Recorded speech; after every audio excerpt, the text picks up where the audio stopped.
Salam uşaqlar. Paylaşdığımız misalın həllinə baxaq. 5-də 3x plus 10x bərabərdir 14 verilir.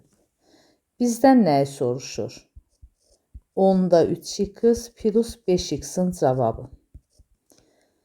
Baxın, bizə verilən bərabərliyin hər tərəfini 2-də 1-ə vursaq, yəni 5-də 3x plus 10x bərabər 14 bərabərliyinin hər tərəfini 2-də 1-ə vuraq.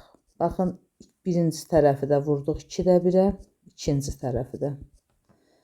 Verdi 10-da 3x plus 5x bərabərdir 7. Bizdən tələb olunan 10-da 3x plus 5x-in cavabı idi.